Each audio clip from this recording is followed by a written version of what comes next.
Hey, welcome back, everybody, to Knights of the Storm. Today is episode 182. We're going to be talking today about, I know I kind of picked on the flock thing for the thumbnail, but it's going to be in general the security state and the monitoring of what we do. And I don't want to make this a doom scrolling episode. I kind of want to get into solutions and how we're going to circumnavigate the world that's inevitably being built around us, and it doesn't seem like we're going to stop it. So we're going to talk a little bit about that today. And of course, I'm joined with me today, our lovely ladies. We got the lovely Lady of Liberty, Miss Karen Carpenter. How you doing, Karen? Good morning. Hello to my handsome and beautiful partners and all the great people in chat. It's really nice to see everybody. I'm in a great mood today. Yeah, I'm tired. What's going on outside in the world? I'm in a great mood, so I'm really happy to be here and share this time with you.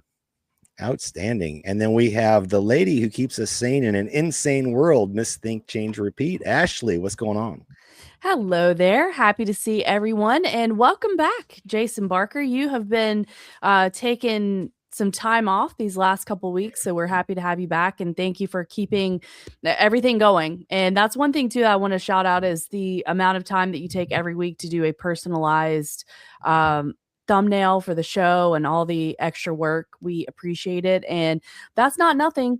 I use the same one for my show every week, so I think it's really good to change it up like you do.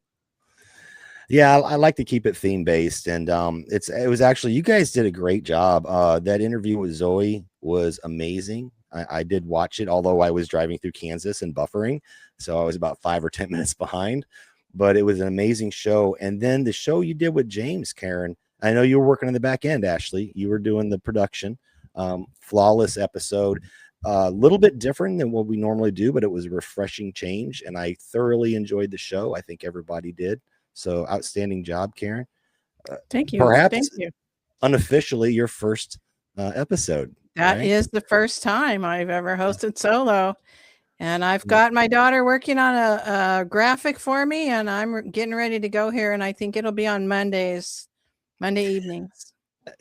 I think I could say the entire audience is just anticipating you launching your show. Do you have a name in mind yet?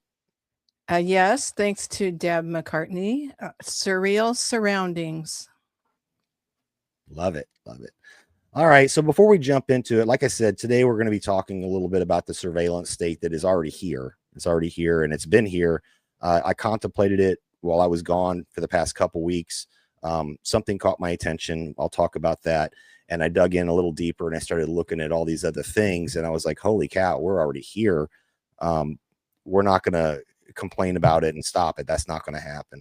So we just have to learn how to live with what's been served to us, and don't doom scroll it, just figure it out, right?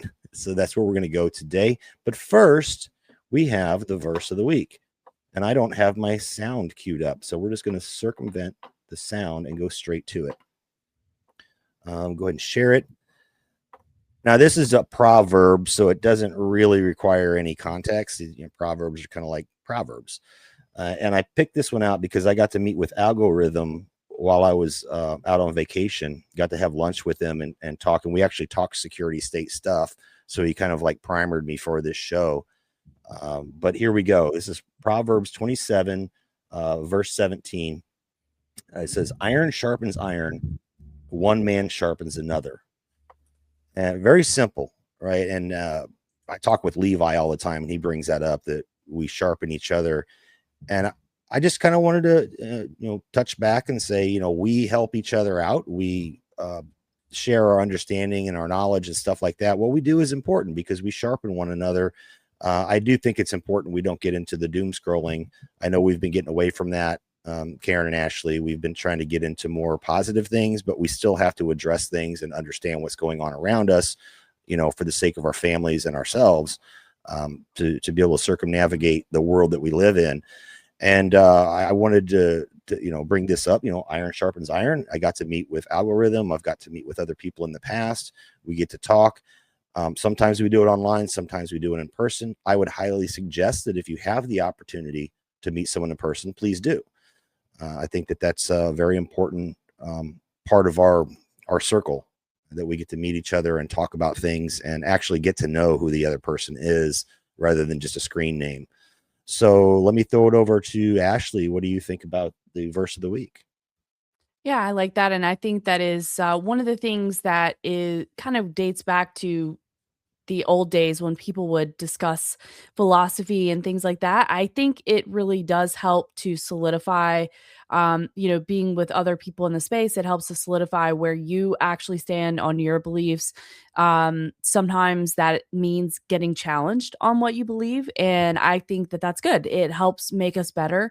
And I think that these conversations do that as well. So I do believe that being with other people in the space that are studying different things or have different opinions can really help us hone in on what we believe. And of course, just going through, the motions of being, it's not exactly public speaking, but kind of. And I think that that's beneficial for just on a personal challenge level of something to continuously improve. And this platform allows the experience to do that, I think. So I think it's good. Excellent. Karen, your thoughts? Wow. I do miss the days when, and I've talked about this many, many times, my family got together and we would debate things. We would talk about politics or current events, and we all agreed to disagree. It was very friendly. We would kind of poke at each other, maybe even make jokes, but so respectful.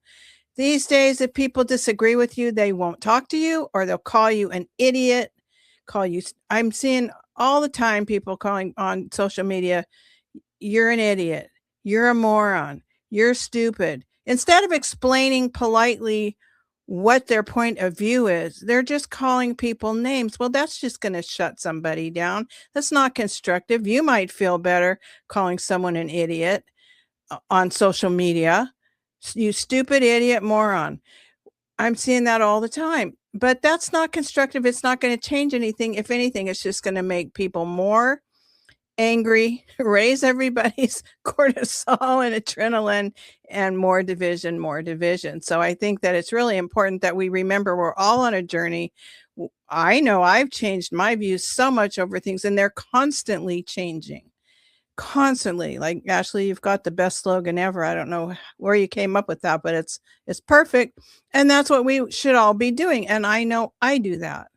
And so I so miss the days when people did that. And I think that social media and being online has encouraged us to lose the civility, lose the open-mindedness, lose the respect, the decent respect and civility to have conversations with people instead of just calling them idiots and stupid morons. And of course, I do that in jest. I've done it with Jason. I've done it with Ashley.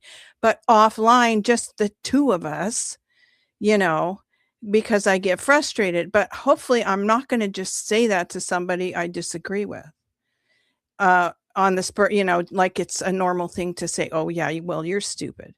And, and then expect, no wonder you can't get along with your family or all eat dinner together because you don't even treat each other with basic respect.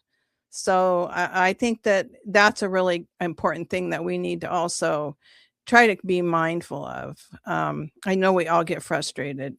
And of course, you have to cut toxic people out of your life. I'm not saying to put up with toxic people or be around people that you have basic ideological disagreements with if they're, a big thing. But on a day-to-day basis, we all need to just kind of treat each other with civility. So, and the times that I have, well, the one time I met somebody, it was Don Jeffries, and we had a wonderful time. I had a great time. We had lunch and we just talked for a couple hours like we'd known each other forever. So, and I think that's why we're here and why we're using cameras and our voices, and because we do have that need as human beings to have that community and that face-to-face contact.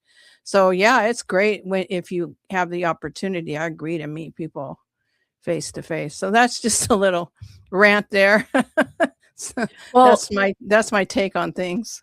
Yeah, if I could just say this really quick, Jason, before you move on, I agree with that, Karen, and I think that is one of the huge principles. And Anna and LTO in the chat are echoing that sentiment. And Anna said respect is paramount, and I agree with that. And then LTO said that basically people have been manipulated to do this, and I agree. I feel like there's something that I say when I'm joking around sometimes, but I'll be talking about someone and say they ain't got no raisins.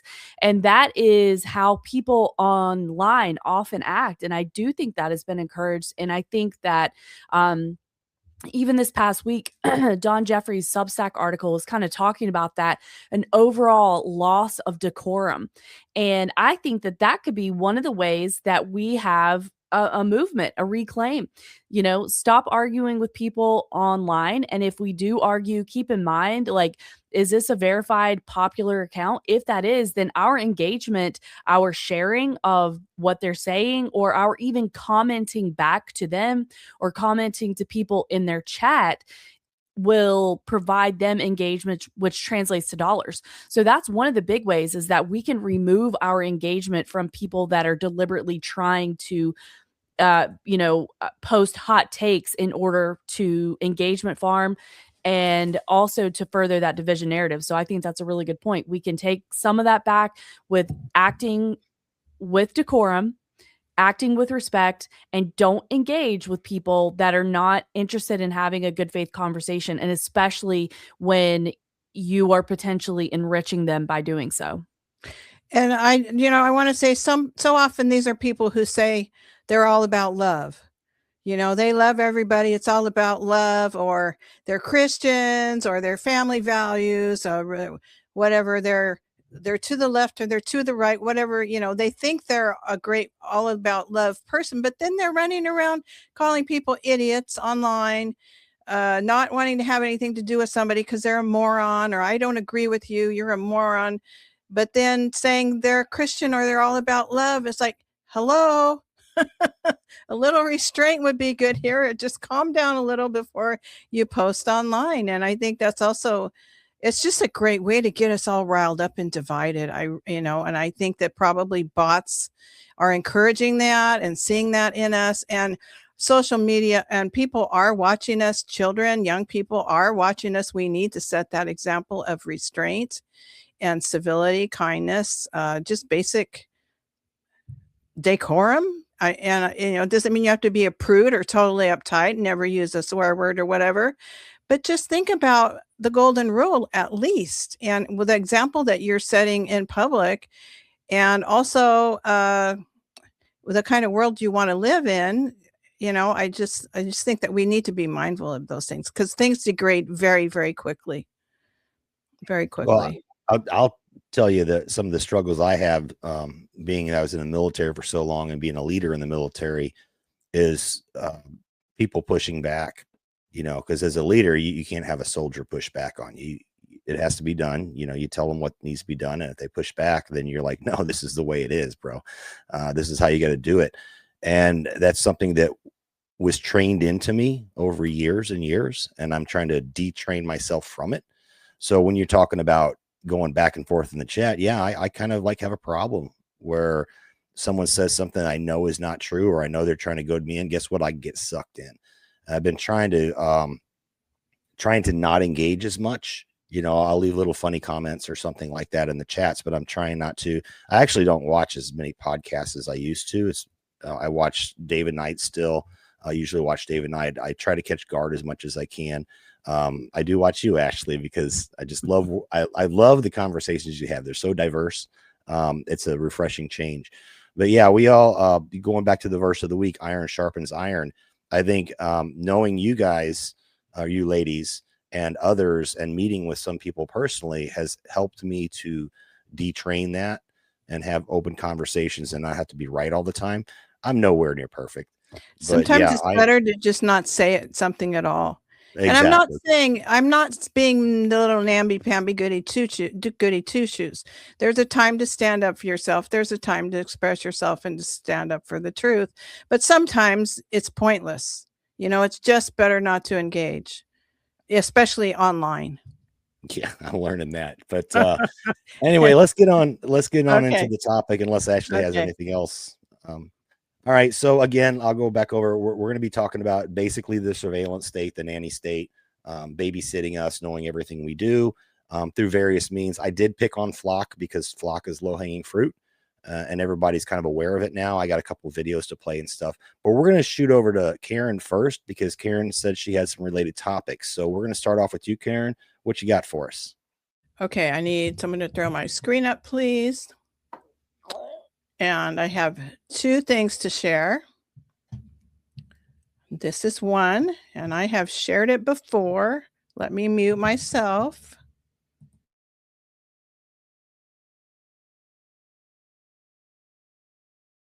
AI. Fuck AI. Fuck AI. It's stupid. It's so stupid. Have you tried using it? A lot of other respected graduation speakers in colleges around America are talking about you guys needing to master AI for the future. Okay? I'm here to tell you the mission of your generation is to destroy AI. Kill it. AI is just going to end up making mediocre people dumber. Have you heard how dumb people brag about how they use AI?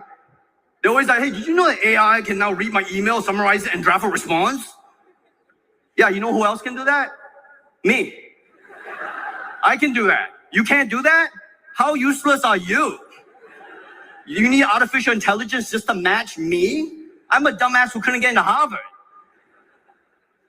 Untalented people love bragging about using AI to help them draft their speeches and their scripts and their podcasts and their promo videos for UFC fights at the White House. Which, to be fair, even if they had filmed that for real, it would still have looked like AI. But what they're missing is this. The creating is the fun part. And I know this platitude is almost worthy of AI, but the reason shortcuts to skip to the end aren't always good is because the journey isn't just how we acquire skills. The journey is the point of all this. It is.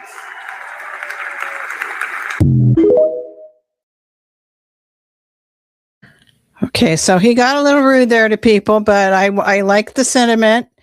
And the journey is the point of all this, and the honing of the skills. And we've talked about that a lot before, but I just wanted to put that out there with what we're talking about today.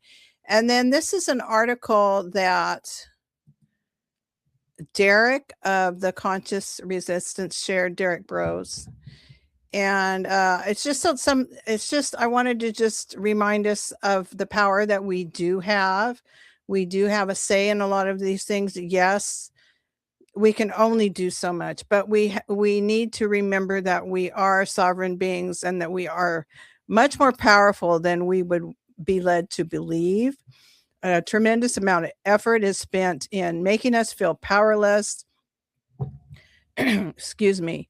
Leading us down blind alleys or down into little diversions, arguing about this and that on the internet, as we were just talking about, engaging in pointless conversations that nobody's going to win online, making ourselves feel lonely and frustrated and angry, isolated, and feel like, oh, other people, I can't get along with other people, when we don't, so many of us don't even go out and mingle with other people anymore because of the division and isolation and the algorithms and our little echo chambers. So I just wanted to start with a little bit of hope and kind of focus back on the power that we all do have and the free will that we have in a lot of ways. We see a lot of the surveillance state and all of these things intruding on us and taking choices away, but we still do have choices and power. And so I just want us to remember that. So the Mexican government delays biometric registration deadline after massive public resistance. Mexico's President Claudia Sheinbaum has announced an extension to a controversial deadline that required Mexican citizens and foreign residents to register their phone lines with their identification. The move comes after less than half of the country signed up to register their phone lines. On Thursday morning, Mexico's Telecommunications Regulatory Commission announced a staggered extension for citizens to register their mobile phone lines with their identification. This controversial requirement has received pushback and resistance from the Mexican population, many of whom question how their data will be stored and used. According to the announcement, prepaid phone lines that have not yet been linked to an identity will now have until between August and December to complete the process, with the deadline based on the last digit of the phone number. The new phone policy states that after the deadline expires, telephone companies will suspend service to non-compliant lines within 72 hours.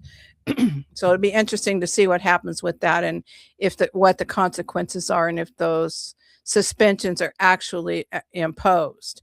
And of course, safety is the excuse being used for all of this. For the safety of all, every telephone number must be registered in the name of one person in order to eliminate the anonymity that has allowed crime such as fraud and extortion, the press release reads.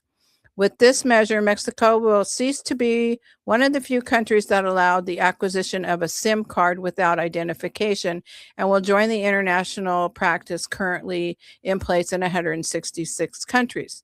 Calls for a deadline extension have increased in recent weeks as many critics believe the government did not adequately prepare the public for the change in late May. Mexican billionaire Carlos Slim called for an extension because the process was very complicated and progressing slowly.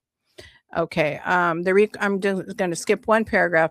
The requirement to link a person's ID with their phone line is a fairly new development in Mexico, one of the few places in the world where individuals could still purchase and use SIM cards in cell phones without registering a name or showing some form of identification.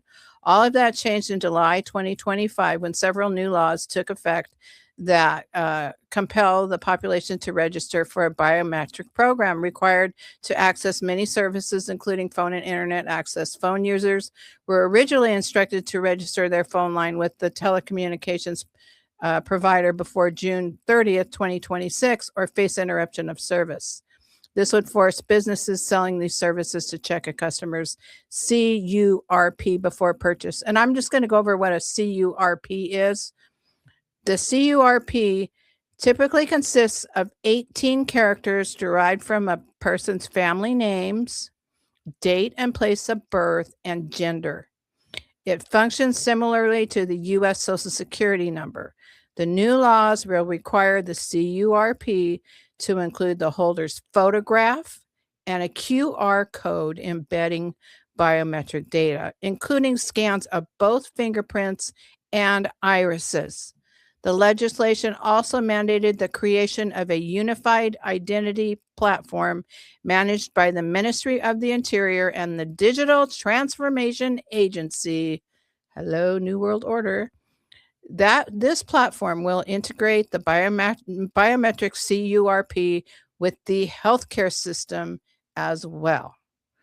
While many phone users in Mexico have already shared personally identifying information when signing up for their service, many activists, journalists, domestic violence victims, and those seeking anonymity have relied on prepaid anonymous SIM cards. The new laws could end that practice by requiring registration with proof of identity.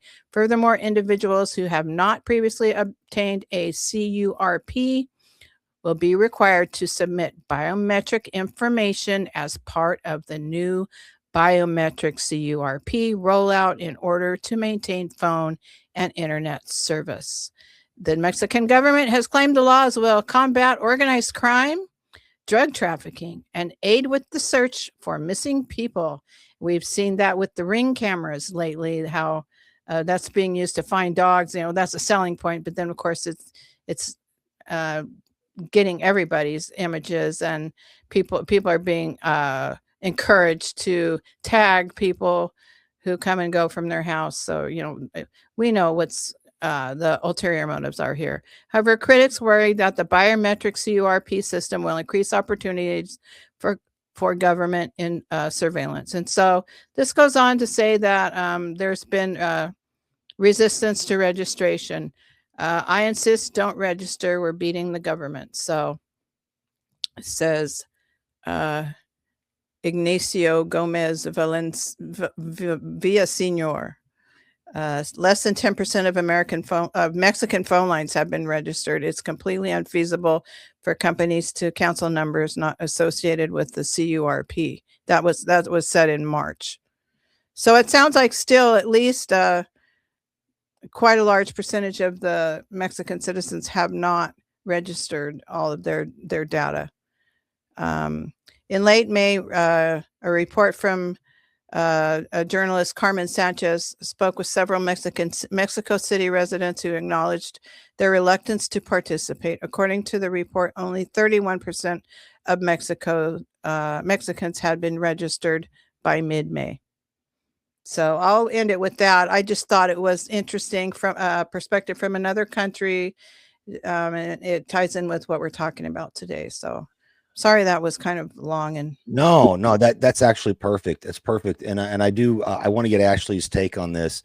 But you're talking about what we've come to know as burner phones. Burner phones. So I want to say something when it comes to this, is why I want Ashley's take on it when it comes to mind control. Right. So when I was training in the military and they were training us on counterterrorism and stuff like that, you tie the word terrorist from 9/11. Everyone that's brown is a terrorist now, right? And they use these phones as detonation devices. And we were trained that when we were in a convoy, which I never did the convoy thing, but we were all trained before we went. But you're looking for people on rooftops with cameras and cell phones. Cell phone is your detonation device. That's your trigger man, if you will. And then the camera is to record propaganda. And so these burner phones are bad because we can't track them. We can't trace them. We don't know who owns them. The biometrics thing is just that's been coming. It's been coming. So, we've been mind controlled through television, through training, and through television and news reports and stuff like that to think that this anonymity equivalates to evil.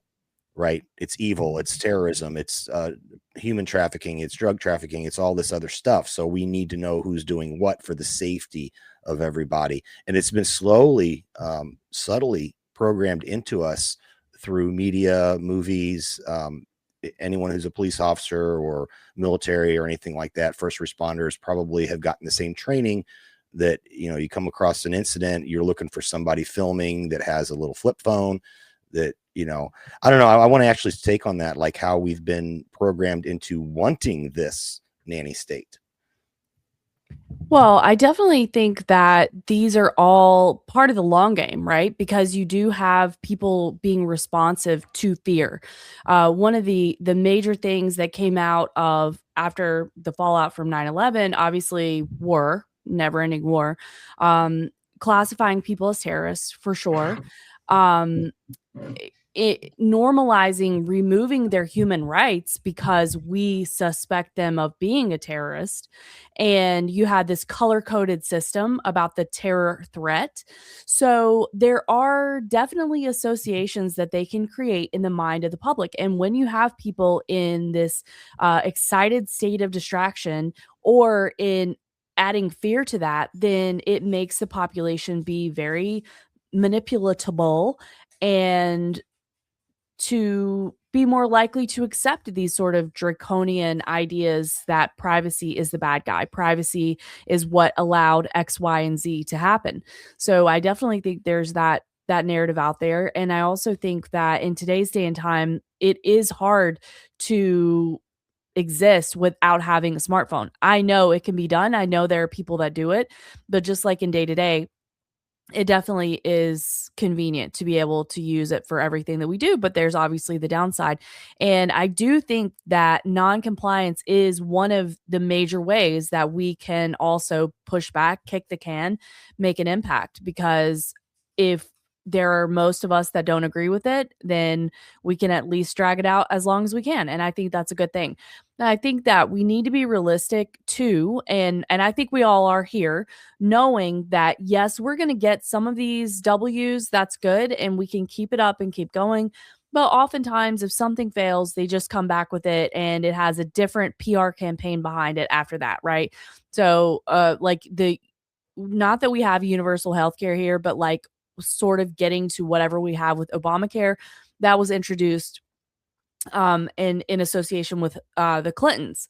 And so that did not end up transpiring. But then as time went on, then it was introduced under Barack Obama and known as Obamacare. So we need to keep our wits about us, but I definitely think that people pushing back, not complying, these are huge, to at least kick the can and to express disapproval for these types of policies. Yeah. May I comment? Yeah, go ahead. Okay, thanks. You know, it's the little wins that add up. And they also, it's a matter of leading by example, of setting that example for other people. It doesn't take too many people taking a stand or standing for the truth, or lifting their head up above the crowd. When one person does that, there may be more that are waiting for somebody to do that. So I'm not saying to go out and be a sacrificial lamb, but show some backbone, have a spine. If you believe, you know, at least in certain situations, it's important to set that example. Let people understand your resistance and why. There are a lot of people I've noticed as I move through the world and kind of plant my seeds and observe things and have conversations in every store and office I go into, because that's the way I operate. I enjoy it a lot. I'm always got my ear to the ground. Is that there are a lot of people that have a lot of dots. They've got factoids and they've got a very strong suspicion what's going on, or they have general disease or mistrust of the government. They feel like their privacy is being invaded. They don't like what's going on, but they just haven't connected the dots. And sometimes if you just say the right thing, a little phrase or couple, give them a link, an article, just have a little conversation with them, point something out to them, even a historical event that they might even remember. They'll say, oh, you're right. This is this and this and this. I see the picture. I see the big picture. So what we do, what we say, the example that we set, it does ripple out into the community and through time, because we're setting that example, having those conversations with younger people, or with, but just with people in the community, or people I think we have more of an influence than we realize. And, and it's also important to stay positive and pass that attitude on, that, we're going to get through this and life is still worth living.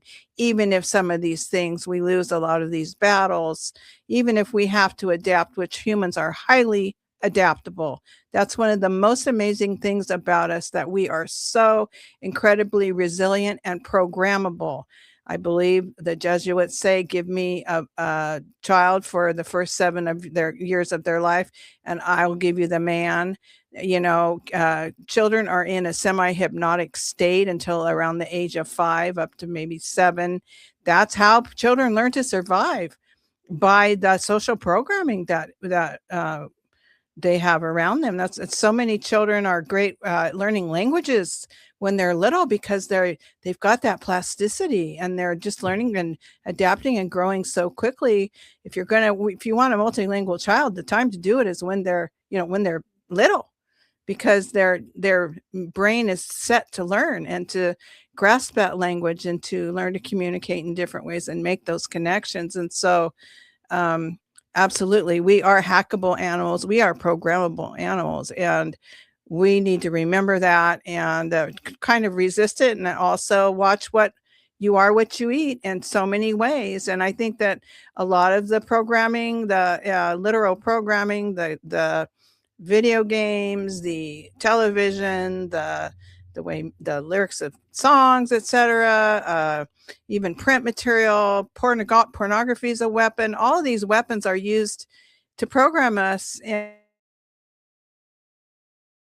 and to degrade our culture, and to also as an excuse to be that you need to protect yourself against this stuff. And it's all programming and weapons that have been put out before us. So yeah, we're in quite a situation here, and it's fun to talk about it and to take it apart. So I agree with Ashley. We're highly programmable. We're hackable animals, as you all know, Noah Harari says, and the powers that be know that very, very well. So we have to be aware of that too. Yeah, I want to jump in on that, Karen.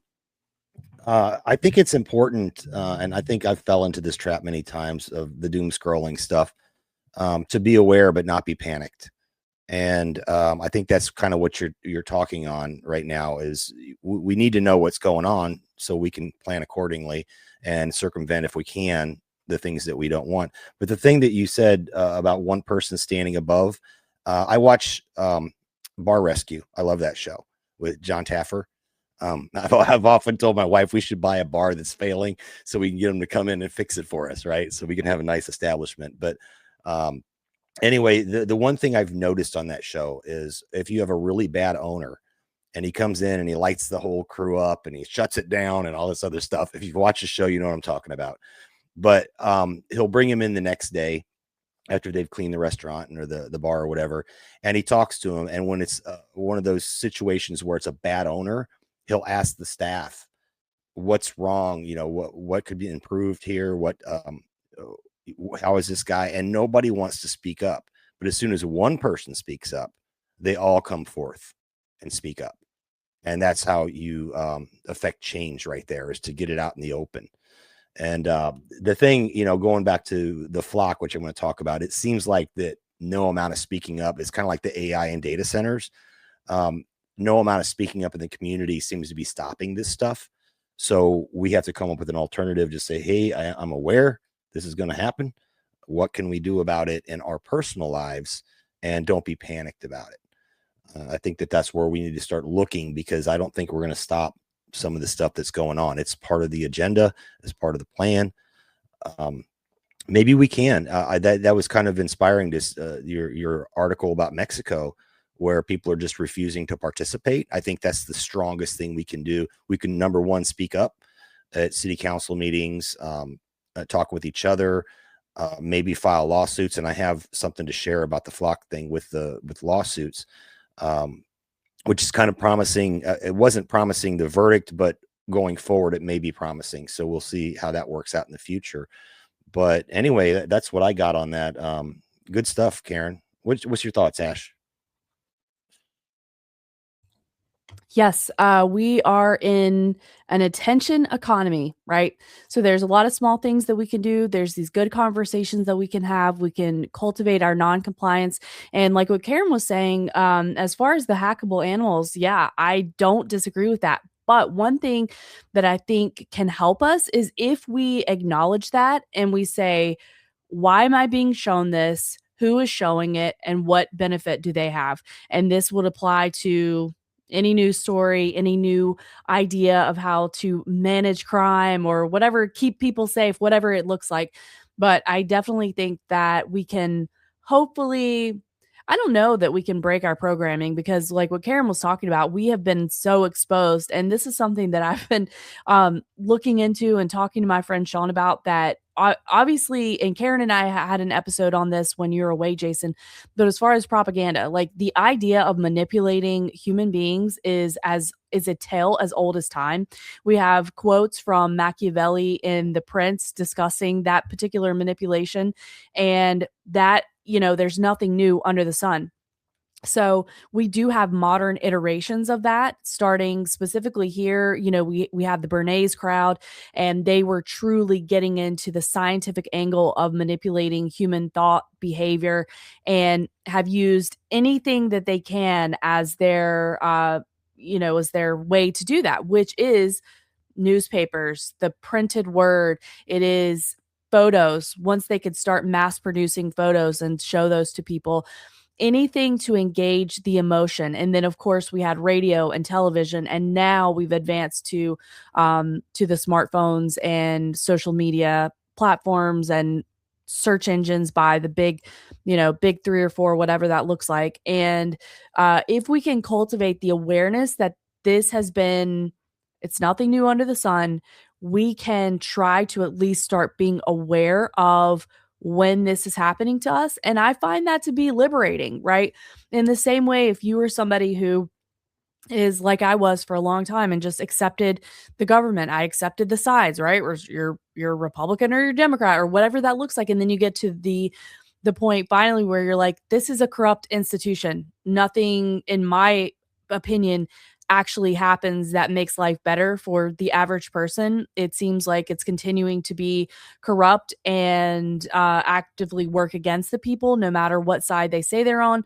So then I feel like I have now an awareness about that particular corrupt system.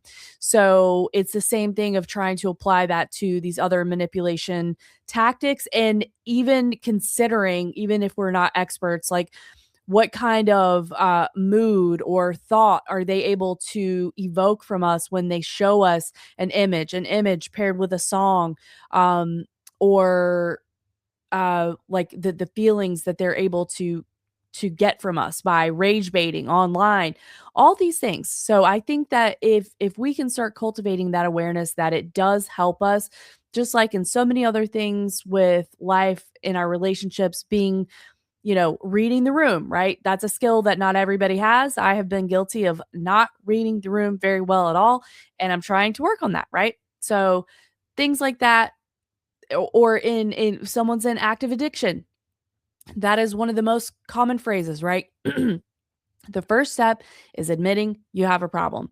So I'm admitting that I have a problem because I was propagandized my entire life, and I'm trying to deprogram myself as we go. Well, that goes back to the verse of the week, iron sharpens iron. And I've made a lot of progress in my personal life trying to detransition from the military. That is hard. Trust me, it's hard. I think police officers and other first responders have the same issue. Because the whole basic training is to break you down and to reprogram you. Yeah, they break you down and build you up. Yep. Yep. So I want to jump over, unless you want to have something to bring right now, Ashley. I want to kind of jump into the flock stuff and what got me started with this, wanting to get into this topic. But if you have something, I'd love to hear. No, the only thing I was going to say is I really don't have that much. I've been busy this week, y'all know, dealing with move and all that stuff. And I did want to say, because Spirit had asked me if my show time was changing. It is not changing. I just missed this past week because of dealing with moving stuff. And I'm going to try to keep it consistent there. And I forgot to say something the week before. So my apologies. Right on. And good luck with your move. And I can't wait to see what you do with the new studio. We're kind of like pins and needles waiting to see. Thank you. I really want to build a real studio. This is just a spare bedroom. I want to build a real studio down in the workshop, but I've got to figure out how to get an air conditioner in there, and I got to get a hard line. I'm not doing Wi-Fi. That thing is like a Faraday cage. It's horrible. I'd love to do that in the future, but we have some other projects we have to get done, like our roof. Unfortunately, that's taken precedent over everything. We got a lot of rains coming in now. We realized our roof is kind of damaged, but neither here nor there. So let me tell you my story about why I wanted to get into this. So we're driving across Kansas, right? Matter of fact, I'm going to share my screen right quick and show you. Where is it at? This is a Google Street View. This is a road we're on. Remember, I sent y'all a picture and I was like, why on earth would there be a flock camera here to prevent crime? You know what I'm saying? like cow farts, is that what they're trying to catch or something out here? But no, so we're driving along and my wife's driving ever since she got her little, not a crossover car that we got her, a used one, for better mileage and ease of getting JJ in and out and, carrying luggage and stuff. She drives. So I'm chilling there and I think I was actually watching the show, buffering a lot. And I looked up, and that same stretch of highway, almost to the exact same spot that I had on the screen there was a flock camera. And I was like, honey, did you see that? I wasn't looking for it. I just noticed it. And the thing about it, and I want you to keep this in the back of your mind, the flock camera was not facing the rear of the car like an LPR, license plate reading camera, which is what they advertise these things as, is LPRs for like red light cams and tracking human traffickers. And, none of these systems prevent crime. They help solve crime. And I will play the devil's advocate there, that they do have their function, and that's their selling point. But I want to dig a little deeper into that, about what they're really being used for and what we could do about it. So anyway, I see this camera and it's facing us. And I'm like, okay, I took note. We get further down the road, and then on the other side of the road, a few miles down, and this is actually on the flock maps. Matter of fact, I can bring that up. see the deflock.org maps. Oh, here we go. So this is the area in Kansas. So we're coming out of Dodge City. Here's Dodge City. They got them on every major intersection. And I caught this one here. This is the first one I saw. And then further down the road, there was another one. Now this one faces the opposite, the opposing. So this corridor between Dodge City and Garden City, by the way, Garden City's where my wife's cousin drives out of. They haul windmill blades. They have fields of these windmill blades. That's a whole nother topic right there. But I noticed that they were facing the front of the car. And I was like, that's kind of odd because you can't get the license plate because Kansas is a one-plate state. And a lot of states are one-plate states. They save a lot of revenue that way by not having to produce two license plates. And then some states you display it on the front, some states you display it on the rear. In Kansas, they're displayed on the rear of the vehicle.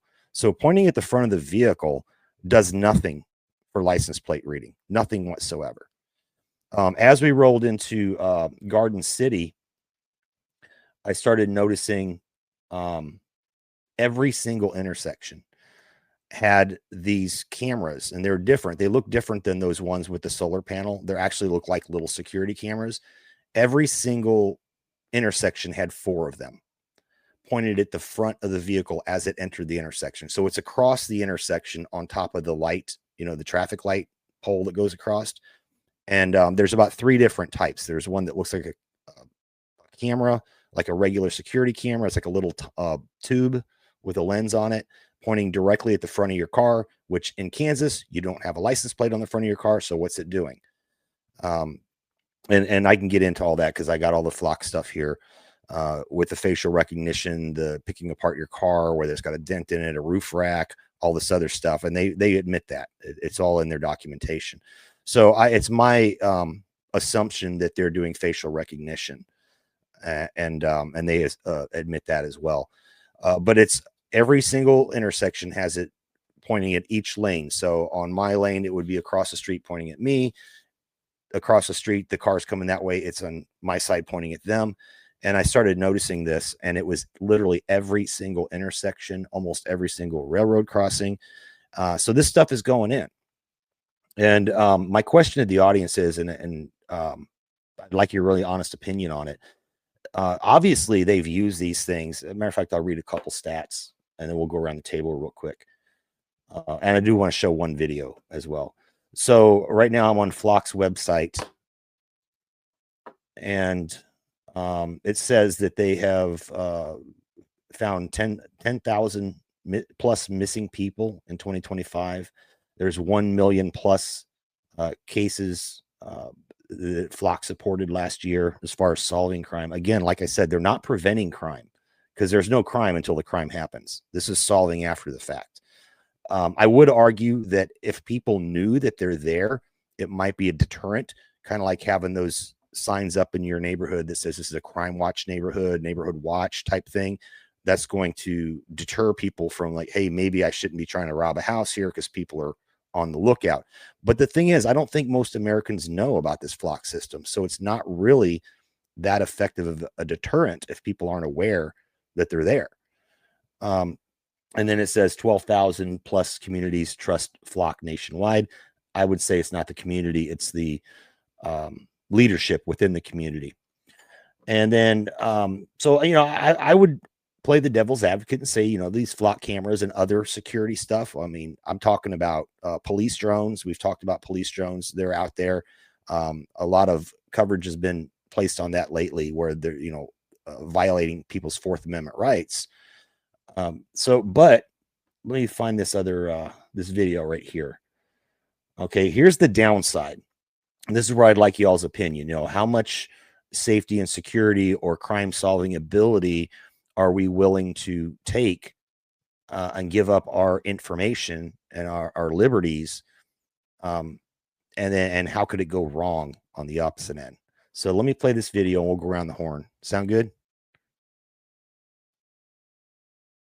Safety cameras continue to pop up around town to ensure that car thieves and violent criminals have almost no chance to escape. They've been helping catch suspects quickly.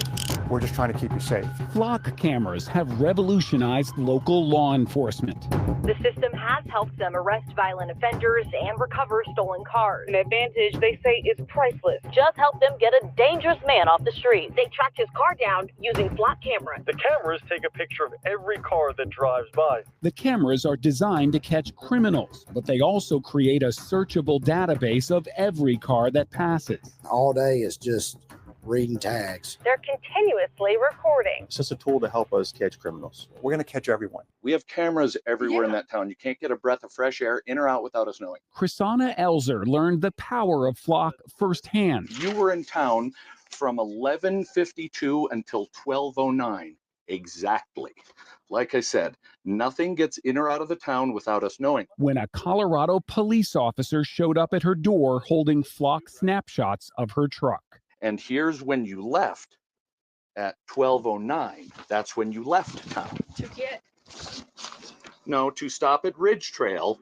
Wait a minute. And take a package. Well, there's no shushing. I don't need to be. I need to know where this is. The first thing he pulled out on the body cam is that Flock picture, the clear photograph of your car. But here's your vehicle in the neighborhood many, many times, apparently casing houses, because you just can't drive through for work or visit other businesses. You can only be casing houses. It is her. It is 100%. It is locked in. There is zero doubt. I wouldn't have come here unless I was 100% sure. 100%. It is certain. It is on video. You're obviously welcome to go to court. Chrisana was charged with stealing a package, but it wasn't her. The porch pirate was somebody else. Multiple times you tried to show him. Okay, so that's kind of a best case, worst case. You know, best case, we can see what's going on in the town and we can keep it on lockdown for your safety. However, and I have some other stuff to talk on here if we get to it, about mistakes that have been made. People have been hospitalized. People have been jailed because of mistakes by the Flock system. And going back to, I know you talk quite a bit, Karen, about the AI and data centers. That's who's handling this. Actually, the Flock, I won't pull that up because it'll take too long. But I looked into how Flock works. Flock works with LTE cellular network. That's one of the questions I had when I seen that Flock camera out in the middle of nowhere, because you can see the fiber optic poles in the ground to show you where the fiber optic, the orange and white poles. And I was like, there's no cable network here. There's no fiber optic network. So that's what got me started on this, was like, how are these things communicating?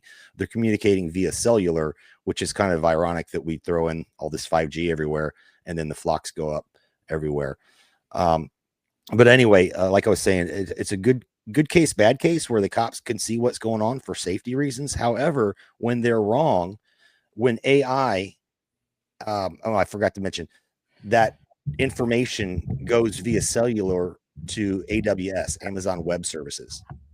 So all of this Flock information nationwide is going to an Amazon data center and be sorted through and analyzed by AI. And when the cops get the information that you need to go here, in this case, it was a mistaken identity, but this lady just happened to drive through that neighborhood all the time. And the AI decided that she was the one stealing packages off a porch.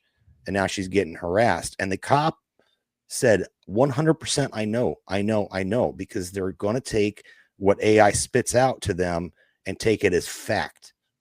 That's kind of a deep thing to crawl into right there to talk about. There's a lot of moving pieces there. So I'm all for safety. I'm all for solving crime, but is this going to create more problems than it solves? So I'm just going to throw it out there and let you all talk about it. The benefits versus the problems. And please, if you're in the chat, throw your thoughts in there as well. Audi has a great quote here. Public welfare has always been the alibi of tyrants. Albert Camus. We've covered this so much already, and there are some great YouTube channels that cover this in depth. I've also seen videos, YouTube channels covering cases where AI identified somebody and clearly they were wrong about identifying somebody as a criminal. And so the police went and picked somebody up on the word of the AI.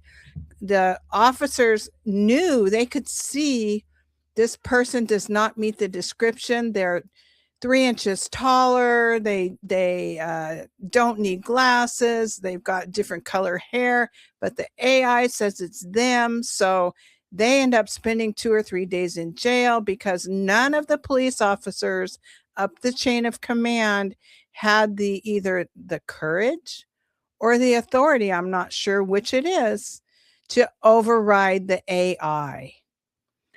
And so that's a problem when the chain and the chain of command, or the human factor, the ability to say, nope, that's a mistake. I'm in charge here. I say this machine is wrong.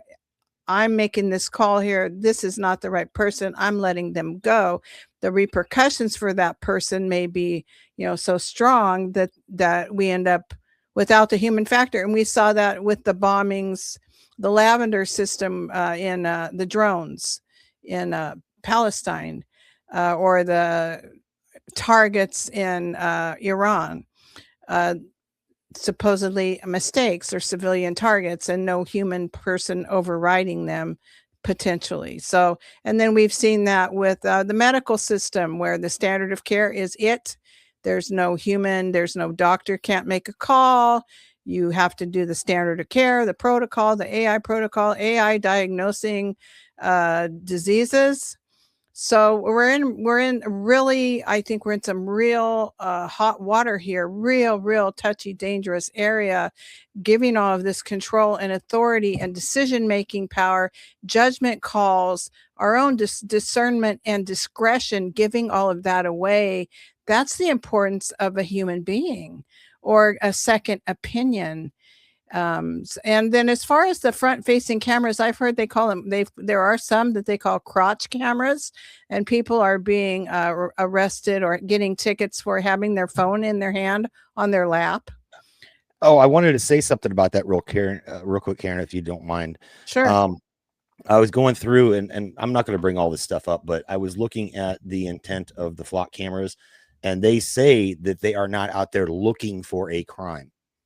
And I thought about that as well. When I was talking to my wife about it, and I talked to Algo about it as well, about these front-facing cameras.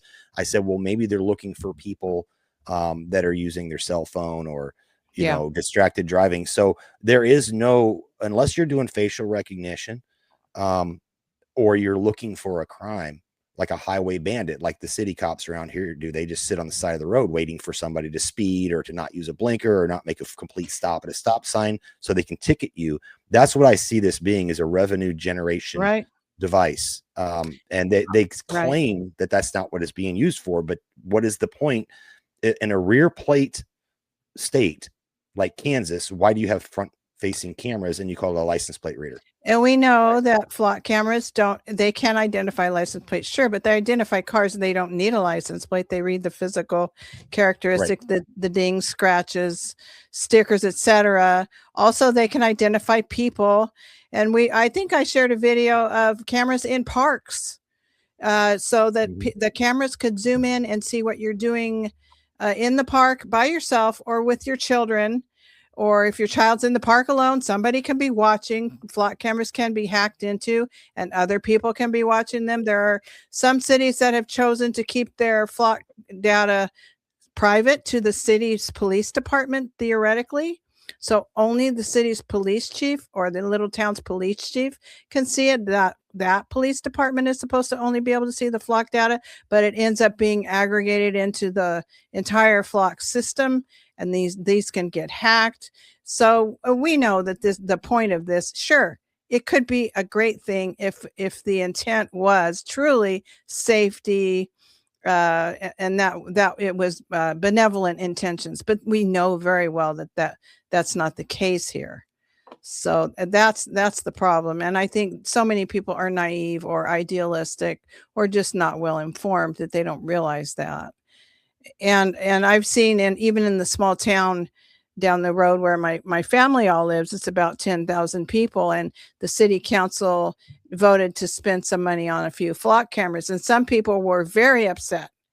Big Brother's coming to town. We don't want those flock cameras. And they were posting about that on the social media forums. You don't want flock cameras. And then other people were saying, well, don't you want safety? Don't you want our town to be safe? We need these flock cameras. I'm so happy they're doing it. So I think those are the people who think that Big Brother is a benevolent Big Brother instead of Big Brother bully, So I'll let Ashley get at it. There's a lot here, but so much of this has been covered on some great in-depth videos on YouTube. Very well done videos. Yeah, I got a video to show once Ashley's chimed in. I got a video to show that's kind of concerning. Yeah, just to say that agreed. It's always under the guise of safety. We've talked about that already, and I don't know if if anybody has this information, please provide it to us, of surveillance actually affecting and making people safer. I don't think that exists. And then of course, even if it's only used for the purpose that they tell us, there is an enormous opportunity for abuse, which always happens. And we've heard this about some of these police officers using it to stalk their ex-girlfriends and that kind of thing. So it's really risky for a lot of different reasons, and never mind this like hard-headed, stubborn insistence that it is infallible, that the AI is infallible, that the flock technology is infallible. This is definitely our person. And that gets very dangerous for the average person if you're in that situation, because as we know, they're able to lie to you. They're able to do civil asset forfeiture. They're able to rough you up, beat you, and they literally have zero consequences for that in 99% of situations. So yeah, it's scary. It's dangerous. Just hope you stay off the little piggy's radar. Also I want to, this reminds me so much of the CPS system, the foster care system, the family court system, and the Amber Alert system. And we know that all of those are corrupted and being used for predators. Not always. Some great, I know there are a lot of good-hearted people and good stories there, but so many times we see predators taking advantage of these systems, and we know that that's the case. Yeah, and I know we're picking on Flock here today just because Flock is the most like in the front line right now as far as attention brought to it. But again, I'll mention police drones. There's police drones out there violating Fourth Amendment rights, and maybe I should read the Fourth Amendment. Don't let me forget to do that. I want to go over the Fourth Amendment and how it's violating, and I have an article about a judge's ruling on it. But also, I just want you to think about the ways that these systems can be abused and make mistakes, as we talked about. Think of this: credit cards, right? Credit cards. I can go on my Discover card to pay my bill, and it gives me a full chart of what I spend my money on. And it's a good tool, right? It's a very, very good tool. It also tells me where I was, where I spent the money, what I spent the money on. It's a way of monitoring as well. So this isn't just talking about Flock here. This is talking about the total surveillance state. I know that if any of you out there have done traveling and used a credit card, you've probably ran into this at one point or another, where you get somewhere, you're driving a vast amount across the US, and you get somewhere and your credit card is declined. And it's because some kind of algorithm detected purchases very far apart from each other in a relatively short period of time, and it made a mistake and thinks that you have an identity theft situation going on. And sometimes that's a real hassle. If you don't have more than one credit card, it could be a real hassle to call and deal with that, especially on a weekend. We've had to deal with that a lot with PCS moves in the military and just traveling in general. So the system is not infallible. It makes mistakes quite often, and a lot of times it's a real pain in the booty to deal with, especially when you need to be somewhere right now or do something right now. And one thing, let me just jump into this and we'll go around again. I am going to look at the abuses, right? Okay, so this is an article. This comes from the ACLU. Civil Liberties Union website. It talks about the cloud automated license plate reader, ALPR or LPR. Of course, again, they're not just license plate readers anymore. Flock admits this. They on their website, they talk about how they're profiling your car. They're getting facial recognition. They don't need the license plate anymore. It talks about building this mass surveillance infrastructure. Again, we're picking on Flock, but they really can tie all this information as they start storing this information into these data centers. It's accessible by Palantir. They can actually tie in credit card information, bank information, Flock information. They can do all this.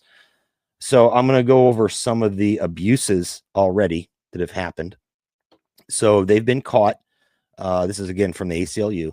They've been caught using the surveillance data by ICE to find people who are suspected of being illegals or whatever. Looking for people that were recipients of an illegal abortion. They're plugging the information into data brokers, so they're selling your information. They've been caught doing all this now. From still to video and with AI. In another major expansion, Flock is turning its plate readers into surveillance cameras. The company has announced that police departments will soon be able to obtain not just still photos, and they take a series, by the way. They take several still photos in quick succession. They will soon be able to obtain not just still photos from the cameras, but also video with the ability to request live feeds or 15-second clips of cars passing by the cameras. So they're already being intrusive beyond the point of public safety, right? To get your license plates. See, they're creating an infrastructure for corporate blacklisting and surveillance. Now that's kind of a stretch for me, but I could see it going there. But you know, this is the ACLU. They've done their homework on this. Not saying that that's my favorite organization. Generating suspicion. We saw that in the other video, right? Where the lady had been in and out of the neighborhood several times and they said, you must be the one who stole the package. But maybe that's on her way to work. And I know, Karen, you do a lot of running around. You go pick up Rowan. You go to the store, you do a lot of errands. So you have a very busy plate. So I can imagine that you're in and out the house quite a bit throughout the week. So somebody could say, hey, you're driving through this shortcut neighborhood all the time. That's true. Someone's house got broke into. We think you were casing the joint. So that was the abuses that they had pointed out. And there was something else. Okay, I won't read this. We've already talked about it. Flock admits that they're collecting more information than just that. So, okay, here we go. Right here, this is on Flock's website. So it says Flock is helping to solve 10% of crimes with public safety technology that works for law enforcement, businesses, neighborhoods, and schools. Now, again, this is picking on Flock, but we could say the same thing about identity theft services, your credit cards, your bank cards, all this other stuff, having so much information on you and it makes mistakes, right? So they claim solving 10% of crimes. However, I'll just read this. In December 2025, a misconfiguration exposed 30 days of surveillance footage from cameras in California and Georgia to the public internet. So they're losing your information. I'll cut that short. Algorithmic errors and wrongful detentions. The AI frequency misreads characters, confusing 7 with a 2, H with an M, leading to violent encounters. Notable incidents include Brandon Upchurch being mauled by a police dog in Toledo and Hugo Para being jailed in San Diego based on a timestamp error that ignored physical impossibility. Again, the discretion. You're talking about, Karen, taking the human element out of it. Something that's exonerating information is not allowed to be used. It's an impossible to be in two places at one time, right? But there you go. In Oak Park, 40% of Flock-related traffic stops were identified as mistakes due to bad data or officer error. And it goes on and on and on. And I'll play one video, and then we'll go back around the horn.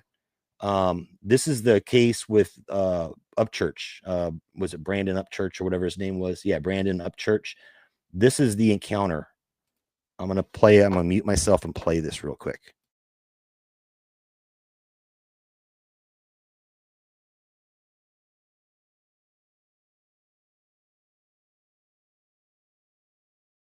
Can't hear it, Jason.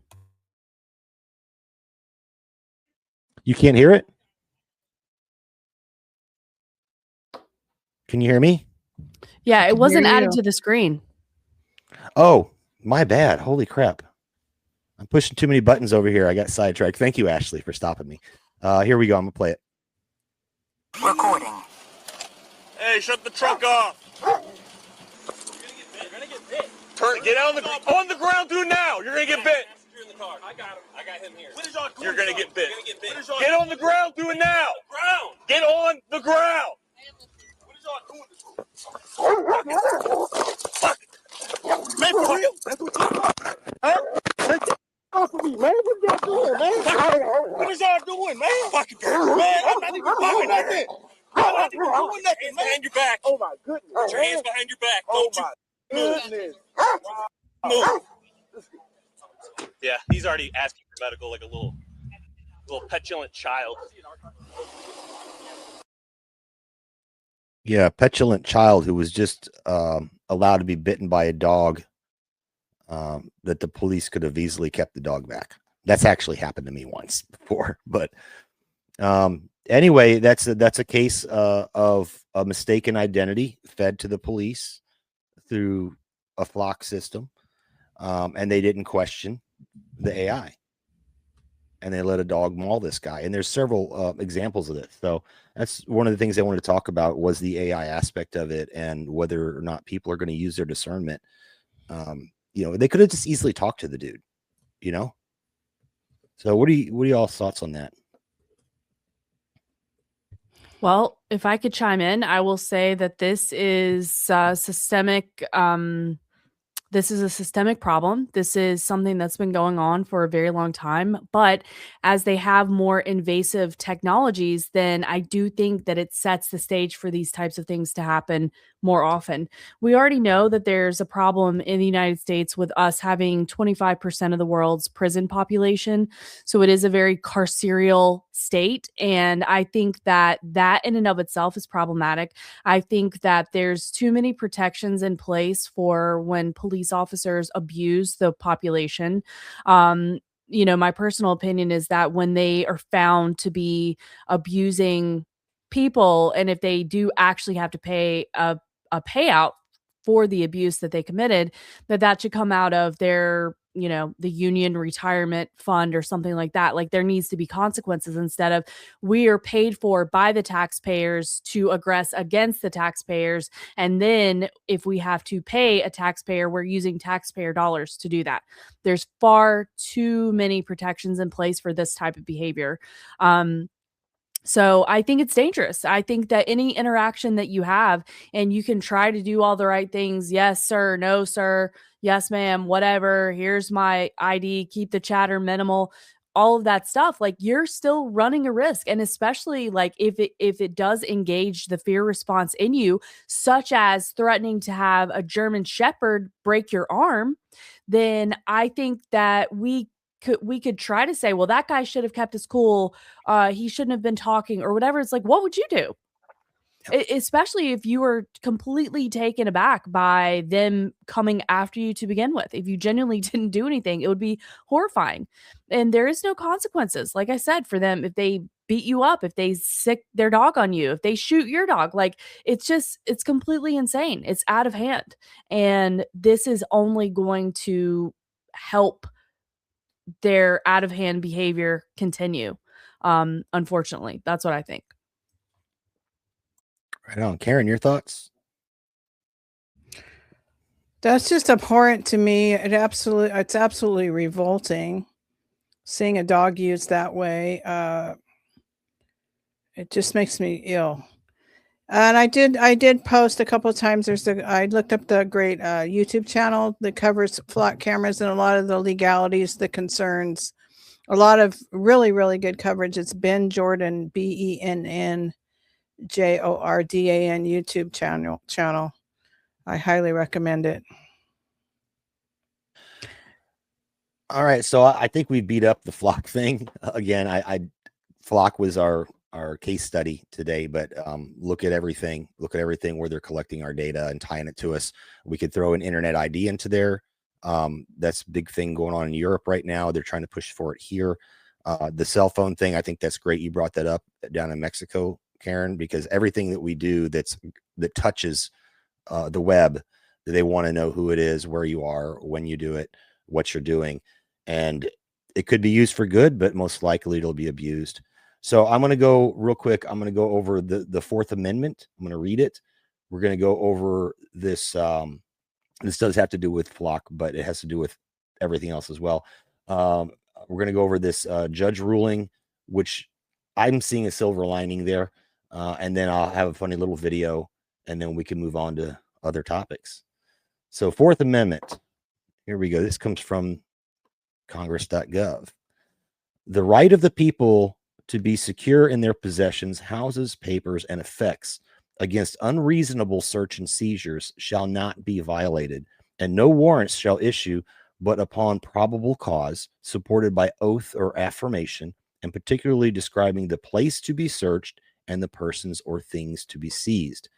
So that pretty much explains the warrant process. They can't just bust in your house and search you for no reason.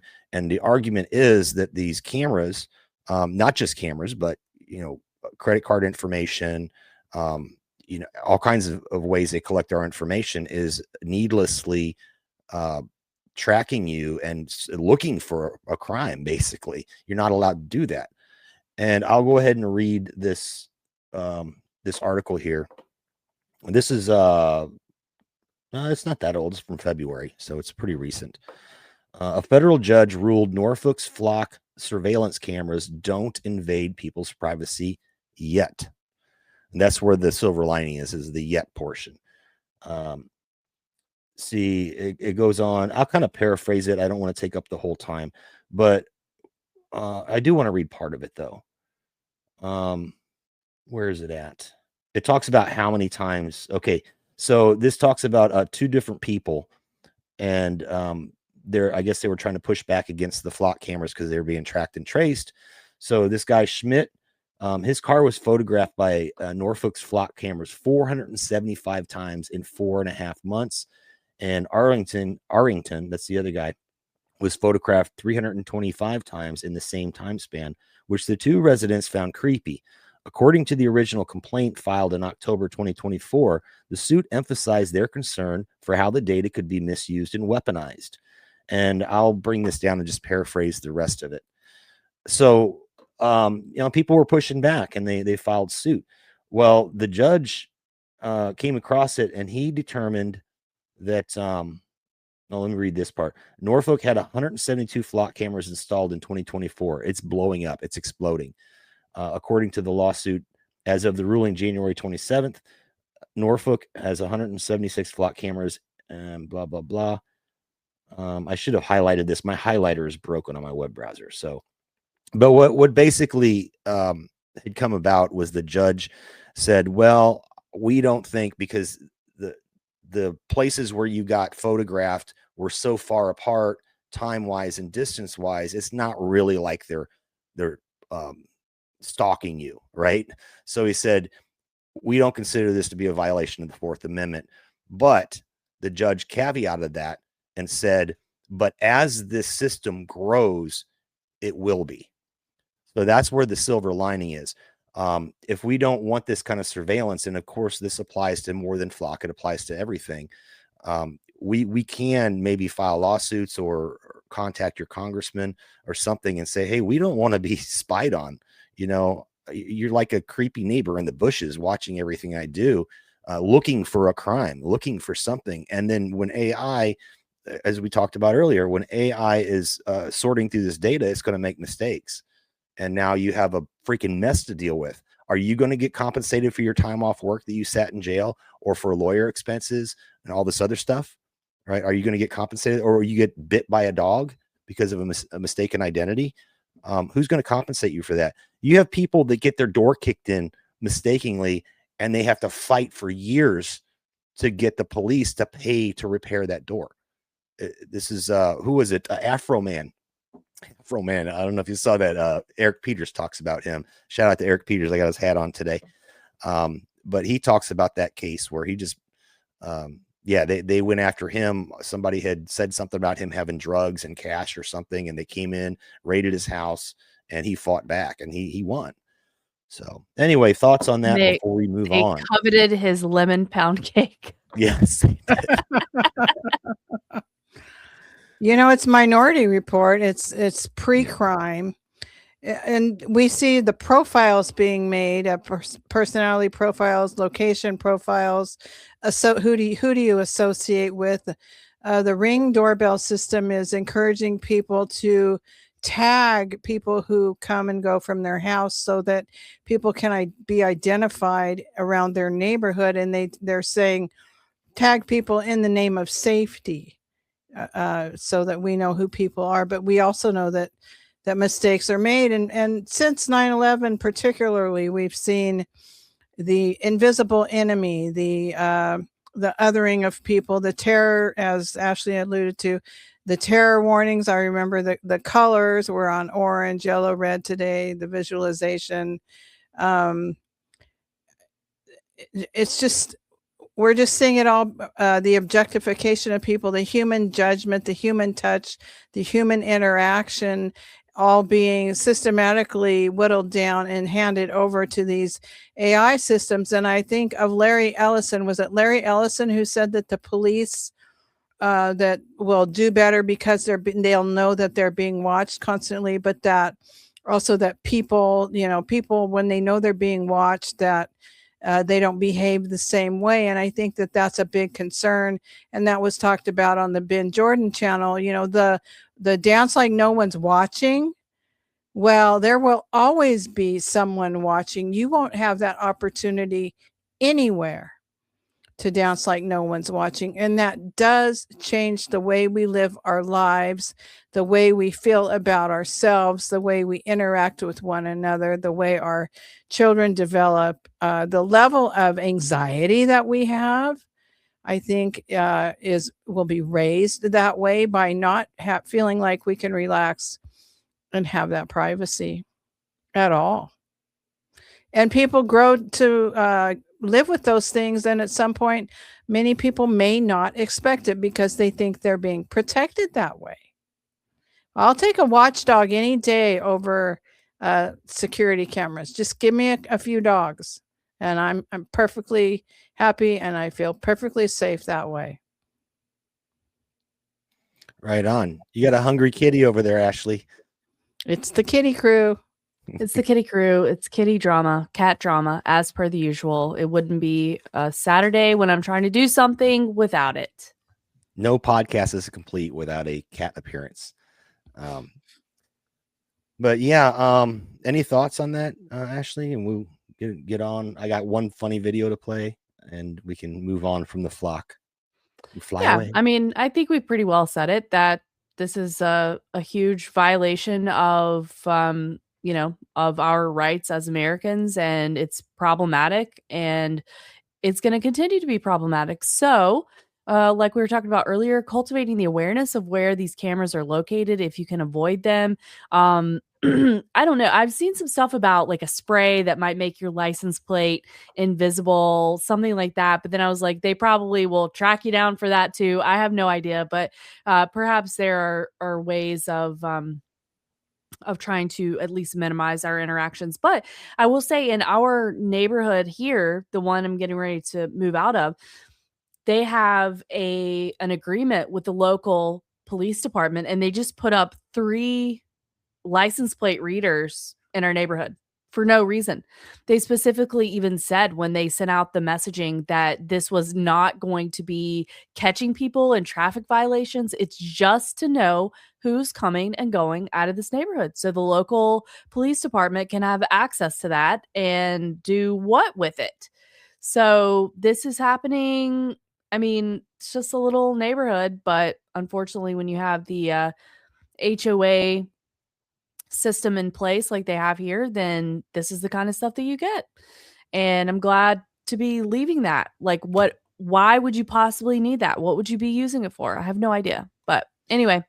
Well, some of the stories I came across was the police using them personally to stalk ex-girlfriends and stuff like that. There's a lot of stories of that. But yeah, why do they need to know? I mean, like I said, we're coming up on 4th of July weekend. We shoved Britain away, right? We shoved them away to have our freedom, and now we're slowly boiling back down to a nanny state, being babysat. I don't need to be babysat. I like your idea, Karen. Get a couple dogs. And to talk about the blink cameras, right? So one thing, the planned obsolescence or inconvenience to push you into the model they want is a big thing. I didn't go with the blink. I'm sorry, the what is it? Not the blink. Ring. Ring. Yeah, the ring system. So I didn't go with the ring system. I bought a blink system. And the blink system you can use offline. When I first installed it, I have 2 cameras in the doorbell cam, right? I just wanted to be able to see when someone come to my door and be able to talk to them. Worked absolutely great. The first month or so, I got a free subscription. All my stuff was stored online. I didn't like that. I let the subscription run out, and then I went to an offline mode where I put a USB stick in my little blink thing, and it records locally. So there is no online. And that's what I wanted. I wanted something that was my personal security system. However, the problem is it doesn't work half the time. There's a long delay. Like when someone rings my doorbell, by the time it rings my phone and I push talk to this person, they've already walked off because it took too long, the delay on it. And I think that's intentional to make me want to get the online service, right? And it's recording anytime there's motion. It's recording and setting up to the cloud. I don't want my stuff to be in the cloud. You know, me mowing my grass with no shirt on, you know, and setting off the cameras and stuff. Yeah. What does it say? Anything you say or do can and will be held against you. They're never going to use anything to exonerate you. So I just don't want them having anything. I want to be offline. I do want safety, but I trust my neighbors for that. A couple dogs, maybe a couple of extra locks on the door if I need, and a handgun when I go around, right? So it's our responsibility for our own safety and family safety. That's just my thoughts on it. Any thoughts on that before I play this kind of funny video? You know, there are some towns or cities, neighborhoods that are revoking or not renewing their flock contracts. Yep, that's true. You know, so, and there are mapping apps where you can see where flock cameras are. Of course, there's more and more all the time, but I think it's a good sign that there are some cities that are not renewing their contracts. And also, I think there are quite a few flock cameras that are mysteriously ending up in a horizontal position. Oh, and isn't I hate that to hear sad? that, Karen. That's And terrible. you have the blade runners in England and the UK, so that are chopping those things down. So let's just peacefully resist if we, you know, as much as we can. Yeah, let me go ahead and play this because you talked about the horizontal position. Now, I'm not advocating for making yourself a criminal. I just thought this was a funny video. And if you need a hacksaw, you know where to find one. There's a terrible plague hitting America, and it is a shortage of hacksaws. And I just couldn't let that go on, so I had to do something about it. So I went to Lowe's and bought all the hacksaws, and I wanted a place where people could find them and feel safe. And since we know flock cameras are about safety, I am leaving a hacksaw at every flock camera I can find in Greenville. So if you need a hacksaw, just go to DFlock, get the app, and come find your local flock camera, and there'll be a hacksaw waiting for you. We just can't live in a country where hacksaws are things that people can't have. And I plan to put an end to that. So you guys have a good day. Yeah, that's perfect that you brought that up. Very good timing, Karen. There was a YouTuber who was probably full of a lot of hooey, but his name was Stephen D. Kelly. And long ago, when I used to listen to him on Revolution Radio or one of the radio, you know, collectives of the alternative media, he always said, you're going to need a cordless hacksaw one day. And then, you know, you're going to need one. And this was 10, 12 years ago. He was saying that. So be forewarned. The time will come when we all need a cordless hacksaw. Right on. So I wanted to move on to the digitization of commerce, which is also part of this security state. because as we talked, they have all the information, where you buy stuff, what time, what you bought, which card you used, all that other stuff. But before I go there, because I know we've already gone an hour and a half and we beat the flock out of it, didn't we? Ashley, what do you have for us today? I want to make sure we get any of your topics in. I have only the color commentary that I have been providing thus far. I've been out of the loop this week, so I was like, you know what? I'm just going to show up, keep the list, chime in, enjoy the chat, and keep on keeping on. Right on. Well, I'll move right on into the next portion of this. So the last 2 years, we were unable to go to Cheyenne Mountain Zoo. They went to an online only ticket sales, and I would love to pick your brain on this, Karen, because I know you do a lot of concerts and shows and stuff like that. So I want to know what it's like on that end. But in Colorado Springs, as I was talking, well, I'll go back to the zoo. We went to go to the zoo 2 years ago, and we just didn't get to it because that was the first year we were visiting my grandson that lives there. And we were unsure of what days we would have him, and we just didn't. And it was July 4th weekend, which is why we went in June this year, because July 4th weekend is just cram packed. All of the Colorado Springs is cram packed, so you can't really get into anything without a long wait. So we said, let's do it in June this year. Thank God, I forgot it was Pride Month. The Springs is pretty packed during Pride Month, but they're usually on the streets parading and stuff. So the venues are open for like the zoo and other attractions. Anyway, so we didn't go there 2 years ago. Last year, we had both my grandsons. We went to go to the zoo. I drove up there as we always did in the past when I used to live there. Guess what? They turned us around. Online only. You have to pre-order your tickets online. So I went to do it online, sold out. I looked it up. They said it was, they still had COVID measures in effect. And they could only have so many people in the park at one time. But it turns out they've changed their story now. So this year we went, and it was just JJ, because we didn't get to see Trey. That was kind of a bummer. We didn't get to see him because of other circumstances outside of our control. But we did say, okay, we are going to go to the zoo. We haven't been there since we lived in the Springs years ago. So I went ahead and went online to order the tickets. And I was talking to Algorithm about this. I was unaware of how much stuff there in the Springs is only available online. You just can't get up on a Saturday and say, hey, kids, let's go to the zoo, or hey, let's go see this, or let's go see that. You've got to plan out your life ahead of time. You can't be spontaneous. You can't be an adult, a human being that says, hey, I want to go do this today and just go. I mean, you got the public park, of course, you can go do that. But anyway, this is the process I went through. So I said, my wife's like, we're definitely going to the zoo with or without Trey. We have to schedule in advance. We don't know if we're going to be able to see him or what day we're going to see. We'll just schedule it, and we'll at least take JJ. So I go online, and they say now it's because, and I would believe this is more of a believable story. They have improved that zoo so much. It's phenomenal. It's number 2 in the nation, by the way, number 2 zoo in the nation. They've improved it. There's a lot more shade. They got water misters. There's they're redoing the whole walk through it, so it's a little bit less chaotic. So it's such a popular attraction that they now say that you have to pre-order your tickets, and you have to select a time slot. So not only do you have to buy your tickets ahead of time, days in advance, you have to decide what time you're going to arrive. So they let people in a little at a time, and the parking lot's completely full. So I think that has to do with it as well. They expect people to stay for so long and then leave, and it opens up parking spots for later time slots. But this is what I went through. Here we go. Oh, so I had to agree to something, right? This is the zoo's website. So before I can even buy a ticket, I have to agree to something, which God knows what I'm agreeing to, right? Probably my information.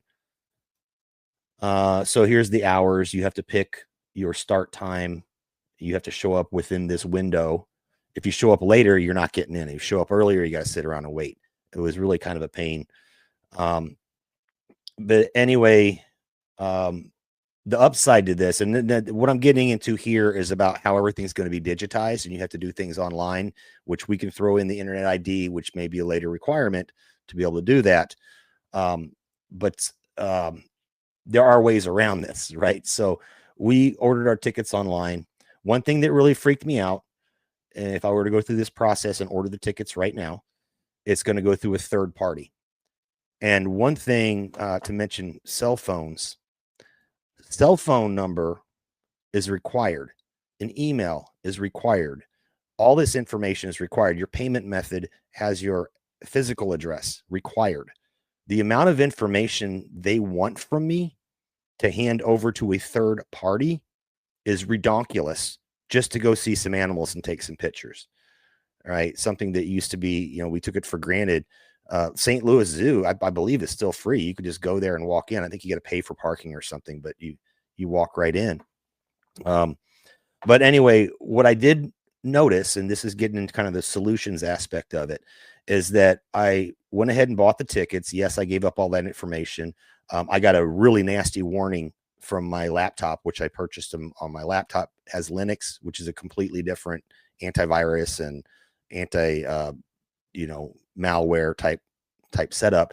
Big red flag come up, said this is a suspicious site, blah blah blah. So I literally exited out, went through the process again.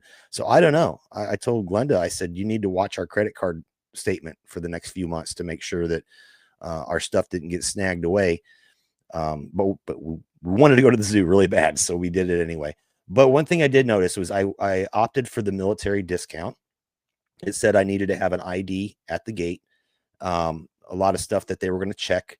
But when I went there, nothing. We just had these little tickets we printed out, right? And little paper tickets. They wanted, of course, you to use your cell phone and scan a QR code and all that stupid stuff. I was like, no, I don't know how to do that. Another problem, by the way, I'm in a hotel room. I don't take my printer with me on the road. So I had to jump through some hoops to get the hotel to be able to print my tickets so I could have a paper ticket. But thinking back on it, I could have easily asked somebody else. Let's just say that I don't want to be part of this new system, but I want to go to the zoo. I could have easily asked somebody else to purchase a ticket for me, gave them the cash, let them do it if they're willing to. And then they print me up the tickets, and then I can go show them at the gate because they didn't check for the ID at all. And if I didn't want to do a military discount, I wouldn't need the ID. So, I mean, there are some ways around it. We have to be creative. But again, this is more collection of data to do simple everyday tasks, things that we always took for granted that we could just anonymously go do, spur of the moment. Hey, let's go here. I can still go down to the river when nice day. Hey, kids, jump in the car. We're going down to the river and go swimming. We can still do that. But in the springs, according to Algorithm, and don't let me forget to plug his show, by the way. He was telling me that a lot of places like that around the springs are like that now. Like they need to know everything about you before you can go in. That's just crazy. That is intrusiveness. And you have to plan it out in advance. So what, I got to be like a travel agent now to plan my own, trying to relax, go on vacation and get up in the morning. We don't know what we're going to do, but we're just going to go out and do something. Well, you can't do that anymore. Not in certain places. You have to plan it out hour by hour by hour and hope to God there's no construction or no traffic jam. So you get there on time.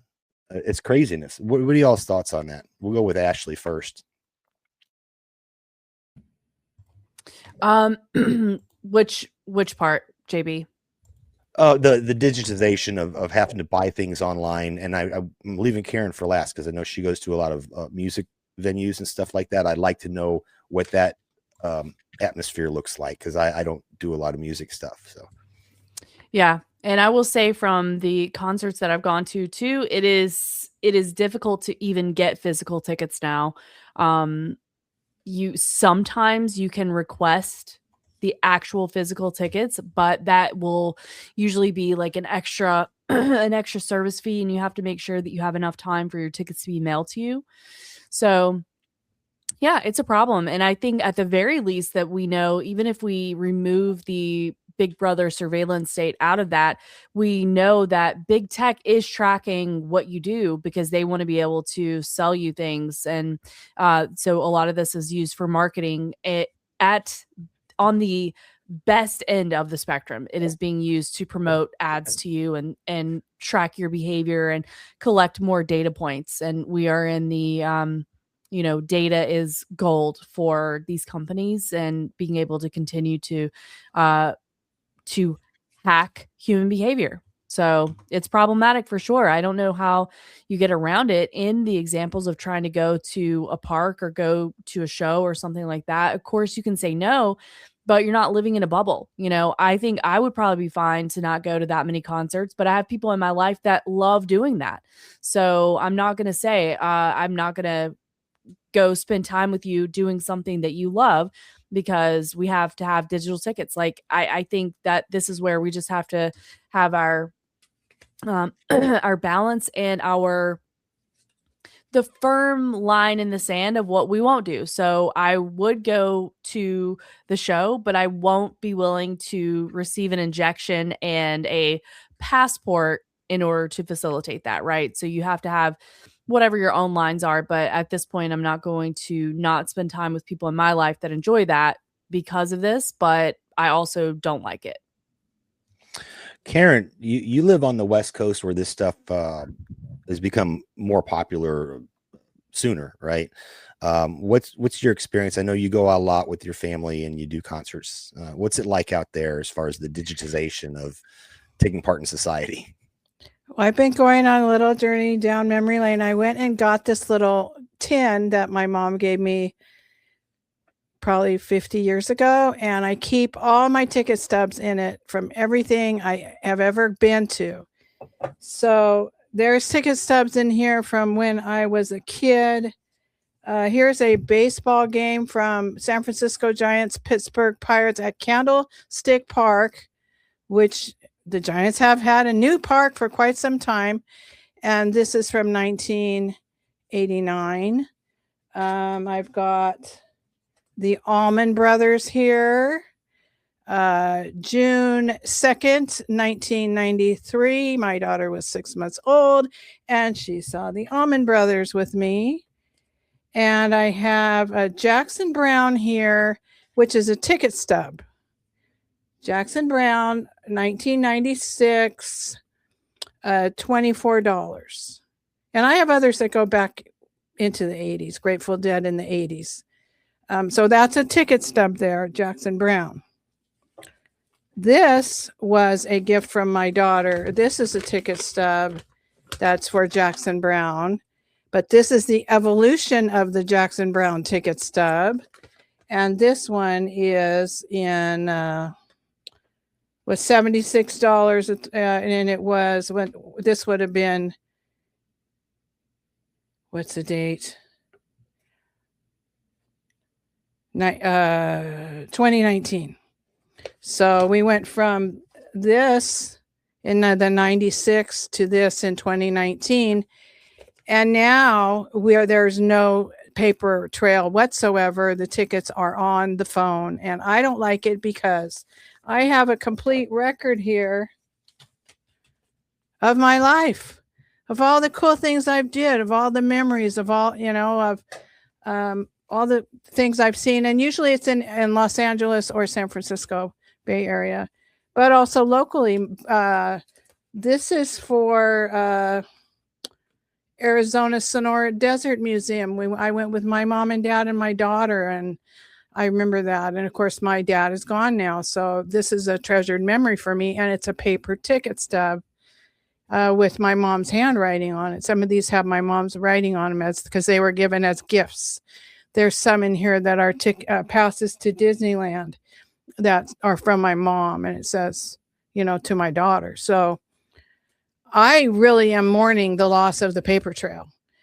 Set aside the digital world and the track and trace and the lack of privacy. I just don't like the move away from the analog and being able to have those mementos and something physical that's yours that you could give to somebody. Hey, I can't go. Here's my ticket. It doesn't matter who you are, go enjoy it. They don't need to know who you are, where you're from, how old you are, how much money you make, who you're married to, what your blood type is. They don't need to know all of that, your credit score, your iris scan, and your fingerprints for you to be able to go enjoy the Wallflowers or whoever it may be. Tonight I'm going to see a bluegrass band with my mom and my brother. I don't know about the tickets. It's $10 at the door. I don't know what kind of payment they will accept, but I do know in this area, going back at least 5 years ago when I went to my niece's high school track meets at a local school. This is a local private school, but it was the California State track meet system, or in the local, regional system, all the high schools. I had to buy the ticket online, and I didn't even have my phone. I was just walking up to the gate with some money and I couldn't get in. And so I had to ask somebody I didn't know to buy the ticket for me online on their phone, because I didn't want to walk way back to the car because it was a ways. So I said, here's my money. Would you mind buying me a ticket? So they bought me a ticket on their phone and showed their phone for me. And it was a stranger. And this was to get into a high school track meet. Now, they didn't want any information from me. They just wanted you to buy the ticket online. And the gals at the door, I did say something about how this isn't right. I should be able to use cash. I should be able to use cash. Oh, they don't want us to deal with cash. The whole system is going to this now for athletic events. There will be no cash involved, so you have to buy the ticket online. As far as I know, I don't know how far it goes with the biometrics, but I do know that the last few major concerts I've been to, the tickets have been on the phone. And usually I go with my daughter. She buys them. She puts them on her phone. She's responsible for it. She shows the tickets for her husband and I and me when she walks in. Now, if her phone doesn't charge, or she loses her phone, or something goes wrong, all three of us can't get into the venue. And these things are expensive now. It's not $7.50, $40 to go see the Giants, 10 years ago, $70 for a really nice box seat or club level ticket. They're very expensive now, including parking. So yeah, we have that evolution here, but it's still a variety. It depends on the venue. You never know. I take cash with me because there are some places that want you to pay cash. There are some places that want you to pay cash for the merchandise, for the t-shirts and the posters and things. They encourage you to pay cash, and they'll give you a break on it if you pay cash. And I think it's because they don't have to pay the credit card fees. So there are some places that really want you to have cash. And I'm big on cash. Use cash, use cash. I always have cash if I possibly can. But there are places where you also have to use a digital payment. And then there are some places where you have to do it online for sure. You can't just give them your card at the door. So it's varied, but it's definitely changing. And so I just wanted to just show some examples of how we went from ticket stubs to having to print this paper. I did this at a hotel. We were in San Francisco. We decided to go to 2 ball games, San Francisco games, 2 nights in a row. And so it was for my birthday, a trip for my birthday. And my mom said, what do you want to do tomorrow? And we had just gone to a baseball game that day. I said, I want to go to another game. So my mom bought more tickets for the next day, but really nice tickets in the club level. And but we had to print the ticket at the hotel, and luckily they had that service for us. But this was 10 years ago. So I don't know how that would work at this point, but I think it's mostly online now, and you've got to have a phone. I do want to touch on that. You mentioned the keeping of the stubs, and that's something that my wife was really big into before I met her, was scrapbooking. She's got everything from the first, her kid's first tooth they lost to the first clip of hair, ticket stubs for concerts, and she would scrapbook these things together. That's something that you always talk about, staying human. That's something that we used to do. And when everything goes digital, we're not going to have those things unless we figure out a way to print it out and cut it out. But it's not the same. It's not the same. No. I still have I still have tags for my luggage from my deployments, and the stickers that were from customs that were put on my boxes and stuff like that. They're, we keep those things, and I have never done a scrapbook. I've intended to, but we've been busy with life. But yeah, that's one of those things that we've kind of lost a little bit of our humanity by going digital. And then to tie it into the first thing you brought up today, Karen, with cell phone registration. If everything's going to be a QR code on a cell phone and the cell phone has to be registered at some point, there is no anonymity. There is no humanity left. So I don't know. I thought that was a good way to round it off. You started with the story from Mexico and registered phones and people pushing back. Well, we're kind of going that same direction where everything's on the phone. I mean, even coupons now. Remember we used to clip coupons out of the newspaper and go to the store and use your coupons? It's all digital now. It's on people's phones. It's craziness, absolute insanity. What are we going to do without a phone? Are we going to be able to be part of society? Or are we going to have to find alternate ways, like you had found someone to purchase your ticket for you and scan their phone? We may have to find ways, if we don't want to take part in it, to get around it.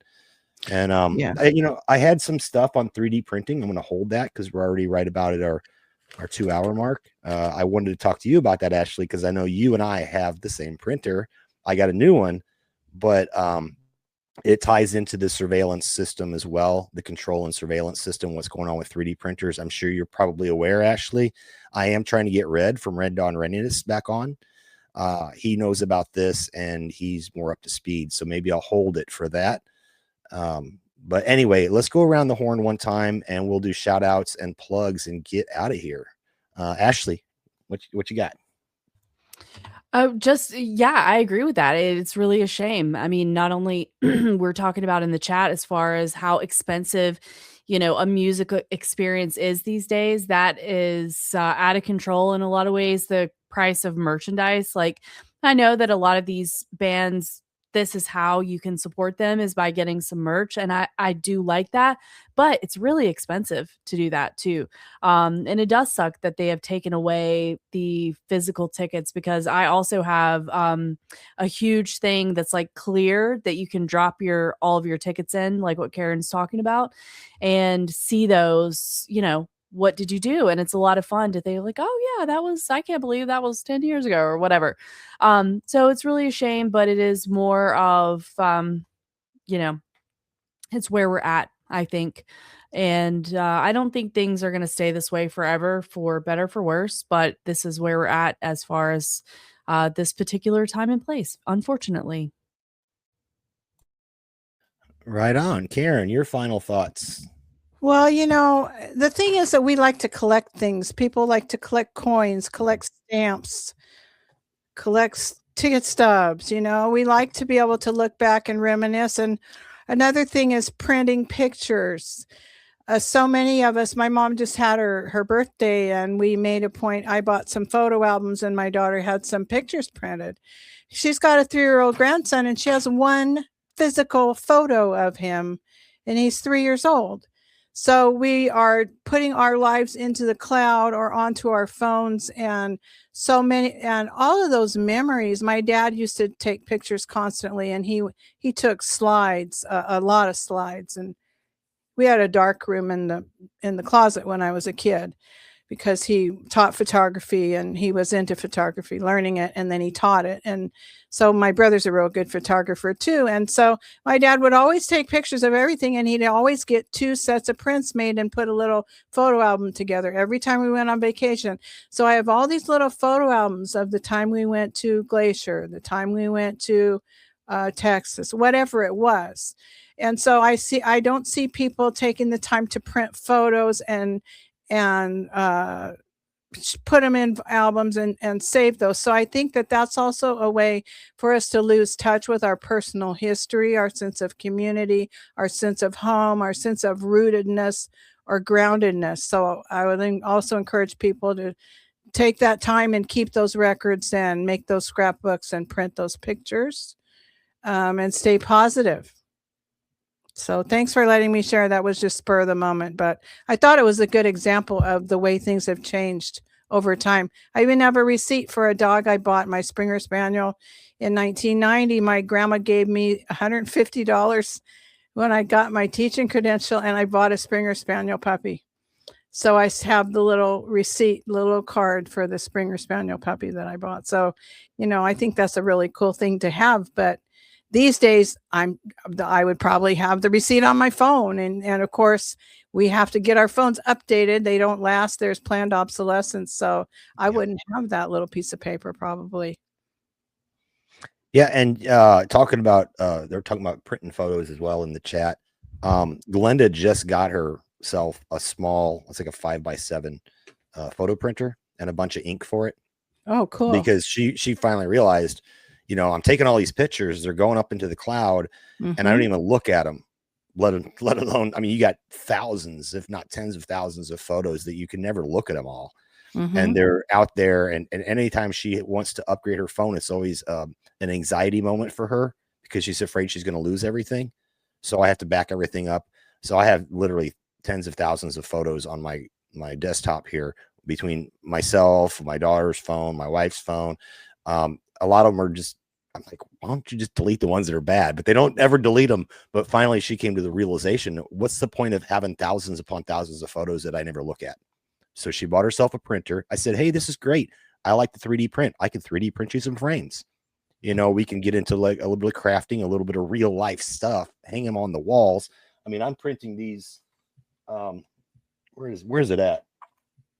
And while you're looking for that, Jason, Yeah, I wanted to chime in really quick that I ended up getting one of the MPix like Insta little, it looks like the tiny little Polaroid. And so sometimes at events, like I would just have that out for people to take a photo of themselves, like take one, leave one. Or for example, our friends came over and I took maybe like 4 or 5 of her little girl, and I kept one for myself. I gave one to the little girl, one to her mom, one to her grandmother. And I have a little metal board where I can just rotate those out, just add like the updated ones of my little miniature, Polaroid pictures. And that's something that you can do to have one for yourself and one for a friend, and you can just jot the date on it, and that's kind of cool. So I do agree that having actual pictures of your events and memories is really, really nice. And I'm hoping, and I think there may be a movement to bring small personal cameras back. I hope so. They do make the like you said, the Polaroid, the ones that develop on the spot. The film is usually so expensive though. For those. Yes, it is. I have two of those, but the film is just really prohibitive. Anyway, I'm pretty much wrapped up. I mean, there was some more stuff I wanted to get into, but we're not going to be here all day. So, do you mind, Ashley, doing the shout outs and then I'll do the plugs, and we could do final thoughts and then get out of here? Okay, perfect. I don't mind at all. We have Spirit of the Age, Smoo Haskey, Sam, Big Ron, Anna Mares, LT Oracle of Truth, James from Salcedo Paranormal, Nostradamus, Doc Spoiler. The movie tonight is The Outlaw Josie Wales. That is starting at 8 p.m. I have the link to his Discord pinned in the chat if you are interested in seeing that. So I think the whole presentation starts, but the movie doesn't start until a little bit later. Okay. Ronnie Omelets, Andy VW 1980, Guard Goldsmith, Banhammer 777, Bronx Stomper, A Dingo Ate Me Baby, Alien Poop Evolution. So silly. Frankie M7, Yona Anawodi, Name Lad 1234, Audie MRR, Weekend J Hunter, Skunk Hollow Rose Gardens, Brandon Bennett, Narrow Way, Narrow Gate, Levi, Nature Boy, Dave. And if I miss anybody, hop in here and let me know. I'll try to get that amended, but I think that's it for now. All right. Like Ashley says, don't forget to like, subscribe, share, repost, etc. Doc's Discord channel is posted at the top of the chat. Thank you, Ashley, for that. So if you want to catch the movie tonight, go do that.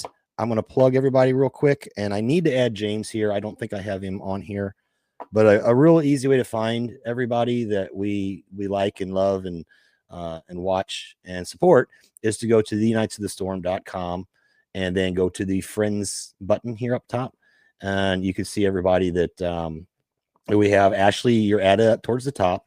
Your show is doing phenomenal. I'm loving it. I can't wait for Karen. Karen, you will be at the top as well. The Foxhole, I've brought some of these back. I'm not putting them on the Foxhole channel. That kind of died. So I'm just running them as Foxhole under the Knights of the Storm. So you may see a occasional one or two if there's a topic I want to cover that we didn't get to here. Of course, you got America Unplugged. You were on there this morning, Ashley. If you didn't catch that show, folks, go back and catch it. I did add, where's he at? Algorithm is on here. Check out Algorithm. If you click on this, the Batman image here, you will get a link tree. And then again, Crimson Veritas, great show. I love that. They do music, like open mic night type stuff. It's pretty good. And we will have to add James. Don't let me forget, ladies, to add James here for his show. And let's see, we get the live schedule here. There's a little bit of updating that needs to be done here, but it's fairly accurate as far as when people are live. So if you want to get in there and check out the chat and BS with folks and share ideas, please use the schedule here, like a TV guide. Of course, here's Algo's channel here, and there's yours, Ashley. Think, Change, Repeat. Please go watch on Ashley's. We run it on Knights of the Storm as well, but I'm trying to push people over to Ashley's channel so she can build her base there. But Yeah, you're doing thank you. extremely good. Yep. Thank you. One quick thing I was going to say is that Yona is joining me this coming Thursday. Sweet. So Sweet. we're going to be talking a little bit about Appalachian culture and Cherokee that reside there as well. And who knows what else we're going to get into, but that's part of it. So Thursday, 8:30 p.m. Eastern Standard Time. It's going to be a no miss show. So anyway, any final thoughts? And then Karen, if you don't mind closing us out. So anything else, Ashley, Karen? Okay. Ashley's good. Karen. Yeah, I enjoy all of our friends. I've been calling into shows that offer call-in options lately, and that's always fun to just not have to go through a whole rigmarole of actually doing a 3-hour show, but to be able to have some input and I enjoy that a lot. And like I said, my daughter is working on my graphic and I've got a title, so I'm hoping to start a show in a couple weeks. And I think it will be on Monday nights about 5:30 Pacific or 8:30 Eastern, maybe 5. And I think, that's a conflict with a couple other shows, but I don't know when else to do it. So yeah, I can change. I'm flexible, but probably start with that. And I want to thank everybody for being here. The chat, I always love seeing everybody in the chat. And I was really looking forward to today. And I just hope everybody has a good week. And you know what? It's going to be the 4th of July. So I hope your doggies don't get too scared by the fireworks. Make sure to keep them inside, lock the gate, give them the rescue remedy or the CBD or whatever works for the your doggies, and keep them in mind because so many pets get lost or go missing on the 4th of July, and people tend to use fireworks for several days around the 4th of July, which can be kind of annoying for pets that are really stressed. But I hope everybody has a great time and has a great week, and keep a positive attitude and peacefully resist. So with that, I will say, keep your sword sharp, keep your armor tight, shine your light, and have a great week, everybody.